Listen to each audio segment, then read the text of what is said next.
नमस्कार दर्शकों, आप सभी का स्वागत है कार्तिक एस्ट्रोलॉजी में। 20 अप्रैल 2026 को शाम को 5 बजे के आसपास केतु जो है वो अपने नक्षत्र मघा नक्षत्र में प्रवेश करने जा रहे हैं।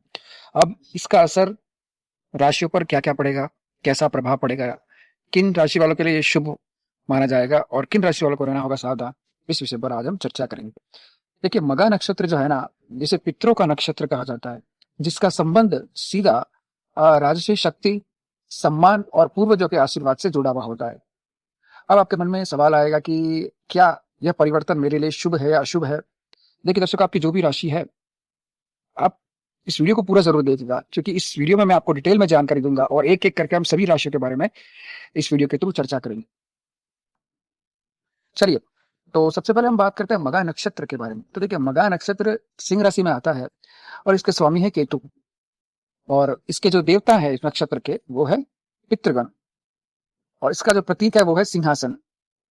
यह नक्षत्र आपको राजसी जीवन, आपको सम्मान और मान सम्मान के बारे में और पद प्रतिष्ठा के बारे में दर्शाता है, लेकिन साथ ही ये आपको अहंकार और कर्मों का हिसाब भी दिलाता है। मघा नक्षत्र वाले अक्सर लीडर बनना पसंद करते हैं, आत्मसम्मान से भरे हुए होते हैं और अपने परिवार और अपने वंश पर हमेशा गर्व करते हैं। लेकिन अगर ग्रह खराब हो जाए तो मघा नक्षत्र वाले जातक का अहंकार बढ़ जाता है और कहीं ना कहीं रिश्तेदारी में खटास आती है, रिश्तों में दूरी आती है। अचानक कोई समस्याएं भी आ सकती है और रिश्तों में खटास भी आ सकता है, और अचानक कोई भी कार्य में आपकी अड़चन भी आ सकती है, प्रॉब्लम भी आ सकती है। अब देखिए, अब हम बात करते हैं कि इस नक्षत्र में प्रवेश करने से क्या होगा। तो देखिए, जिन जिन जातकों की कुंडली में पितृदोष है वो दोष सक्रिय हो जाएगा। अब जिन लोगों ने अपनी कुंडली चेक करवाया, एनालिसिस करवाया है, उनको एस्ट्रोलॉजर ने बताया होगा, ज्योतिषी ने बताया होगा कि कुंडली में पितृदोष है। लेकिन जिन लोगों को पता नहीं है कि उनकी कुंडली में पितृदोष है या नहीं, तो मैं आपको थोड़ी सी एक छोटी सी डिटेल में जानकारी देता हूँ, ठीक है। सबसे पहले पितृदोष के लिए सूर्य को देखिए, क्योंकि सूर्य को कहीं ना कहीं पितरों का कारक माना जाता है। सूर्य अगर आपकी कुंडली में राहु या केतु के साथ है तो पितृदोष है। सूर्य पर शनि या राहु की दृष्टि पड़ रही है तो पितृदोष है। सूर्य नीच राशि में, मतलब तुला राशि में आपकी कुंडली में है तो पितृदोष माना जाता है। दूसरा, 9th हाउस। अब नवम भाव को पिता का भाव, भाग्य का भाव और पितरों का घर माना जाता है। नवम भाव में अगर आपकी कुंडली में राहु है या केतु बैठे हैं तो पितृदोष है। नवम भाव का स्वामी पापक ग्रह के साथ है, मतलब शनि, राहु, केतु, मंगल से पीड़ित है तो पितृदोष है। अब देखिए, पितृदोष के लिए एक और चीज देखते हैं। राहु या केतु अगर आपकी कुंडली के लग्न में है, फर्स्ट हाउस में है, नवम भाव में 9th हाउस में है, पंचम भाव में 5th हाउस में है तो पितृदोष है। खासकर राहु का अगर नवम भाव में होना कहीं ना कहीं पितृदोष माना जाता है, पितृदोष को मजबूत करता है। 5th हाउस कुंडली का पंचम भाव, जो कि पूर्व जन्म और संतान से जुड़ा हुआ होता है। अगर पंचम भाव में राहु और केतु हो तो पितृदोष है। पंचम भाव का स्वामी कमजोर हो कुंडली में तो पितृदोष है। अगर आपकी कुंडली में काल सर्प दोष है कि सभी ग्रह राहु और केतु के बीच में आ जाएं तो काल सर्प दोष होता है, जो पितृदोष से जुड़ा हुआ होता है। पितृदोष के संकेत क्या है?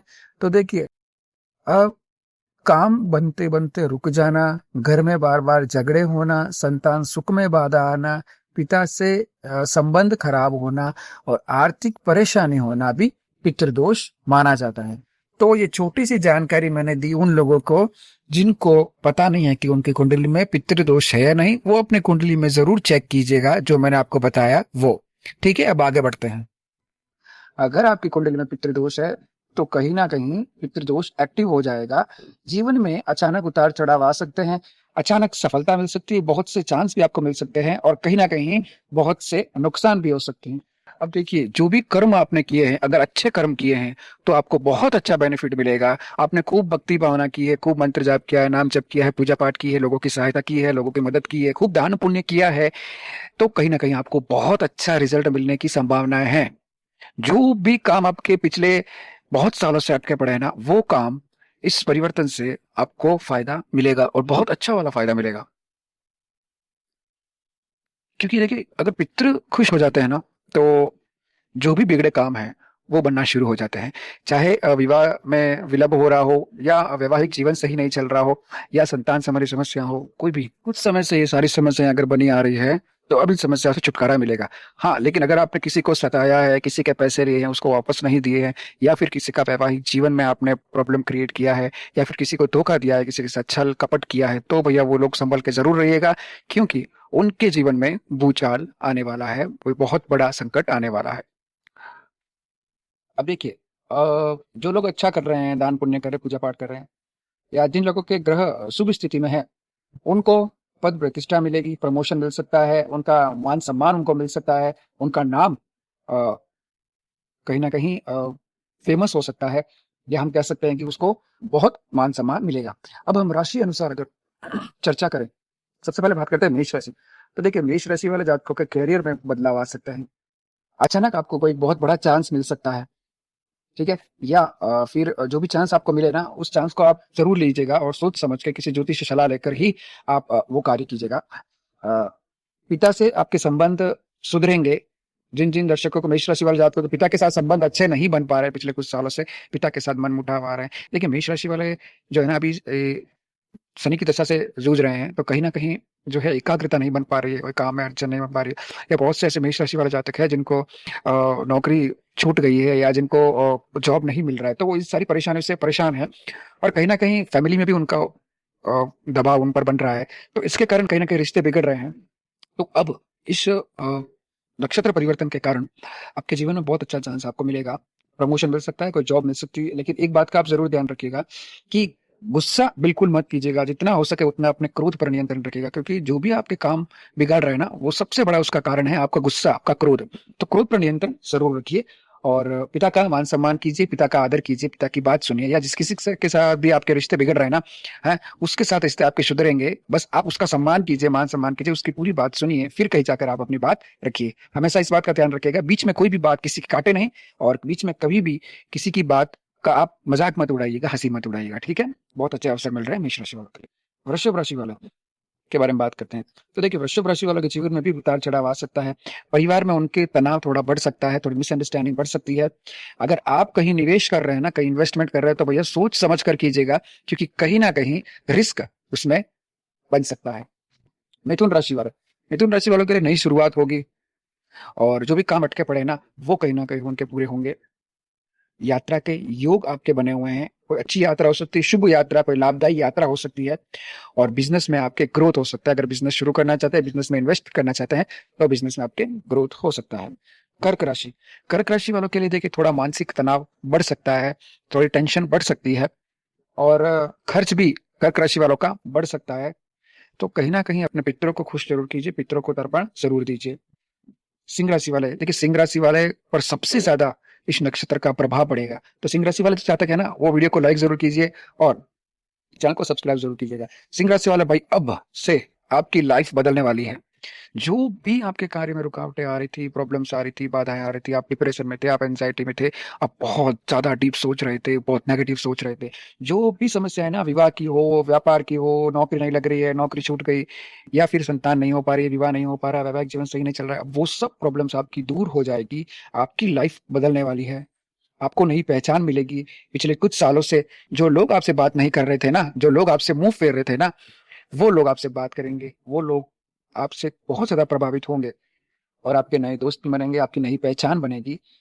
लेकिन ऐसी सिचुएशन में अक्सर क्या होता है कि जब चारों ओर से आपकी तारीफ करता है, कोई वाह-वाही करता है ना, तो अक्सर ऐसे लोगों को अहंकार बहुत जल्दी आ जाता है। तो स्पेशली सिंह राशि वाले बिल्कुल अहंकार मत कीजिएगा, ठीक है? बिल्कुल घमंड मत कीजिएगा, आराम से, सौम्य स्वभाव से, सॉफ्टली बात कीजिएगा। मीठी वाणी जितना बोलेंगे उतना आपको फ़ायदा मिलेगा। कन्या राशि, कन्या राशि वालों के लिए पिछले कुछ सालों से जो छुपे हुए शत्रु थे ना, वो अब सामने आएँगे, वो अब सक्रिय होंगे।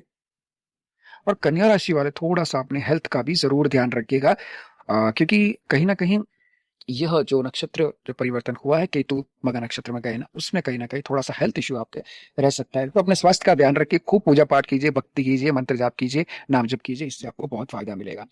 तुला राशि, तो देखो, तुला राशि वालों के नए दोस्त बनेंगे, दोस्तों का नेटवर्क बढ़ेगा, नए मौके आपको मिलेंगे, नए अवसर आपको मिलेंगे। इसका फायदा जरूर उठाइएगा, खूब लाभ उठाइएगा, इससे आपको बहुत फायदा मिलेगा। वृश्चिक राशि, वृश्चिक राशि वाले जातकों के कैरियर में थोड़ा उतार चढ़ाव हो सकता है, अप डाउन रह सकता है, क्योंकि कुछ प्रॉब्लम्स, कुछ मन मुटाव भी हो सकते हैं, तो कैरियर में अप डाउन आपके रह सकता है। इस बात का जरूर ध्यान रखिएगा। खासकर जो लोग नौकरी कर रहे हैं ना कहीं अपने बॉस से, अपने आपके काम के जो आप जहां भी कहीं भी कंपनी में काम कर रहे हैं या कहीं भी आप काम कर रहे हैं, तो आपके बॉस से आपको सावधान रहना बहुत जरूरी है, क्योंकि उनके साथ आपका टकराव हो सकता है। धनुराशि, धनुराशि वालों के पिछले कुछ सालों से भाग्य नहीं खुल रहा था, भाग्य साथ नहीं दे रहा था, लेकिन अब इस नक्षत्र परिवर्तन से भाग्य साथ देगा और शुभ यात्रा हो सकती है, यात्रा के योग बने हुए हैं। मकर राशि वाले, अब मकर राशि वालों के लिए ये ठीक नहीं है, क्योंकि अचानक कोई नुकसान हो सकता है, कोई बहुत बड़ा नुकसान हो सकता है। जहां कहीं भी निवेश कर रहे हैं वहां सावधान रहिए, अभी फिलहाल निवेश मत कीजिए, क्योंकि बहुत बड़ा लॉस हो सकता है। और कोई भी काम कर रहे हैं ना, तो उसमें सावधानी जरूर रखिए, सोच समझ कर कोई काम कीजिए। चाहे कोई नया काम शुरू कर रहे हैं तो अभी नया काम शुरू मत कीजिए, कहीं इन्वेस्ट कर रहे हैं तो कहीं इन्वेस्ट मत कीजिए। सोच समझ के कोई काम करेंगे तो आपको इतना नुकसान नहीं झेलना पड़ेगा। चलिए कुंभ राशि वाले जातकों के बारे में बात करते हैं। तो रिश्ते में बहुत बदलाव आएंगे, बहुत से चेंजेस आपको देखने को मिलेंगे, अचानक सडनली कोई रिश्ते में चेंजेस आ सकता है। और अगर आप पार्टनरशिप करना चाहते हैं, पार्टनरशिप के तो बिजनेस करना चाहते हैं, तो भी अच्छा है, आपके लिए शुभ रहेगा। मीन राशि वाले जातकों के लिए मैं ये कहना चाहूंगा कि स्वास्थ्य का थोड़ा ध्यान जरूर दीजिएगा, और अपने काम पर भी आप ध्यान जरूर देगा, क्योंकि कहीं ना कहीं ऐसा हो सकता है कि आप जो काम कर रहे हैं वो अपना 100% दे रहे हैं, लेकिन आपके पीठ पीछे कुछ लोग आपका काम बिगाड़ सकते हैं। तो इस बात का जरूर ध्यान दीजिएगा, और नई जिम्मेदारी आपको मिल सकती है, जिससे आप बखूबी अच्छी तरीके से निभाएंगे और अपना 100% आप देंगे। चलिए, आप हमने राशियों के बारे में चर्चा कर लिया, अब हम लगन के बारे में बात करते हैं। जानते हैं कि केतु वो लगन के अनुसार किस भाव में जाएंगे। तो मेष लगन के पंचम भाव में जाएंगे। पंचम भाव माना जाता है संतान, शिक्षा के बारे में।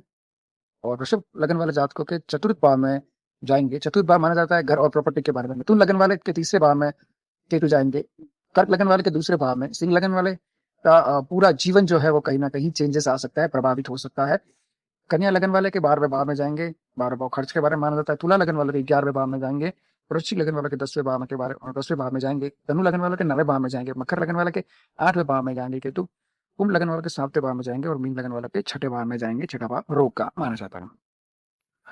अब देखिए, किसके लिए शुभ है और किस राशि वालों के लिए अशुभ है, इस पर बात करते हैं। तो देखिए, सबसे ज्यादा ये नक्षत्र परिवर्तन सबसे ज्यादा जिसको फायदा दे रहा है वो है सिंह राशि और सिंह लगन वालों के लिए। धनु राशि वालों के लिए भी शुभ है, मेष राशि वालों के लिए भी शुभ है, तुला राशि वालों के लिए भी शुभ है। सबसे ज्यादा अशुभ ये है मकर राशि वालों के लिए, कर्क राशि वालों के लिए, वृश्चिक राशि वालों के लिए और कन्या राशि वालों के लिए। अब देखिए, अच्छा प्रभाव पड़ेगा पूर्व फाल्गुनी, उत्तर फाल्गुनी और अश्विनी नक्षत्र वालों के लिए, और सावधान रहना होगा ज्येष्ठ नक्षत्र, अश्लेषा नक्षत्र और मूला नक्षत्र वाले जातकों वालों के लिए। अब देखिए, पितृदोष के उपाय क्या करने हैं। अमावस्या को तर्पण आपको करना है, ब्राह्मणों को आपको भोजन जरूर, आप ब्राह्मणों को भोजन दें। और केतु के उपाय के लिए कुत्ते को रोटी खिलाएं, शनिवार को दान करें, और हनुमान जी की पूजा करें, हनुमान चालीसा का पाठ करें। और पीपल के पेड़ पर अगर आप जल अर्पित करते हैं और पीपल के पेड़ की परिक्रमा करते हैं तो आपको बहुत फायदा मिल सकता है। दोस्तों, मघा नक्षत्र में ग्रह का प्रवेश आपकी जिंदगी में बहुत बड़ा बदलाव ला सकता है। अगर आपने सही कर्म किए हैं, अच्छे कर्म किए हैं, किसी को सताया नहीं है, किसी को रुलाया नहीं है, किसी को धोखा नहीं दिया है, तो आपके लिए गोल्डन चांस माना जाएगा, बहुत अच्छा चांस माना जाएगा। अगर आपने पूजा पाठ किए, भक्ति की है, छल कपट नहीं किया, तो आपके लिए नक्षत्र परिवर्तन बहुत अच्छा है। और अगर आपने गलत काम किए हैं, छल कपट धोखा किया है, किसी का अपमान किया है, तो कहीं ना कहीं आपको सावधान रहने की जरूरत है। अगर आपको ये जानकारी पसंद आई है दर्शकों, तो वीडियो को लाइक जरूर कीजिए, वीडियो को शेयर जरूर कीजिए, चैनल को सब्सक्राइब जरूर कीजिए। कमेंट में हर हर महादेव जरूर लिखिएगा, और कुंडली एनालिसिस के लिए स्क्रीन के ऊपर जो व्हाट्सएप नंबर फ्लैश हो रहा है वहां पर अपनी डिटेल जरूर भेजिएगा। आज के लिए बस इतना ही। राधे राधे।